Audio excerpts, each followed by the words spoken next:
All right, everybody. Kara Liles here, joined by Sam Ollie, sports director at Mid-Michigan Now. Sam, biggest time of the year for a lot of people. How you feeling right now?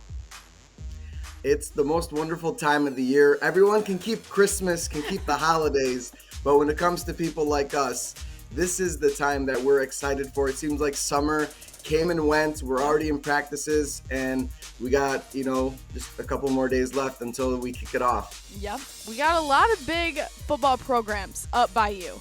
Are there any schools, that we should keep an eye on up by you throughout the season? Everyone's going to point to Davison first and foremost, understandably so, but when you just look at where they are and everyone that's on top of them, it's going to be a really tough road. I'm not doubting them, but it's going to be a really, really tough road for Davison. I do want to point out Lapeer, who's got Zach Olenishak at quarterback, who is one of the best quarterbacks in the state of Michigan, not just in our area. He's going to be able to tear it up. I hope he does really well. In terms of the smaller schools, New Lothrop moving from D7 to D8. Yep. But again, you just look at who they're going to have to go through. And, you can't doubt them. They've got the pedigree. They got the winning pedigree. But, we'll see how it goes. It's going to be really, really exciting.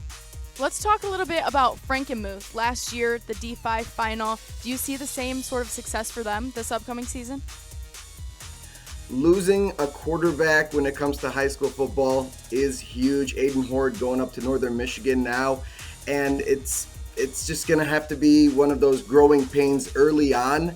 They do bring back their leading wide receiver, Bernthal, and Griffin Barker, leading running back, will be coming back. So not a lot that they're going to have to replace. But again, D5 is going to be fun. I'll just say that. I believe there's going to be, you got Hamity in there, Gladwin, the defending champions.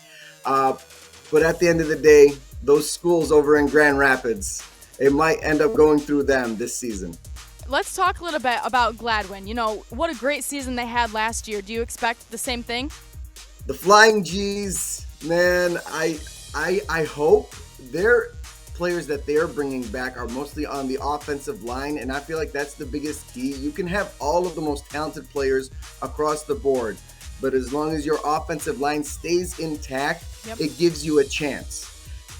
I give them as good a chance as anyone. They'll always hover around the top 5 when you're looking at the rankings every week, but what they were able to do last year, especially in the semifinal against Grand Rapids Catholic Central, was a miracle. I mean, I think they'll even admit it. It was just a huge shocker. Would they be able to do it 2 years in a row? I don't know about that. Everything I've heard over on the west side of the state says Grand Rapids Catholic Central is not happy about what happened. Okay. Out for revenge, maybe?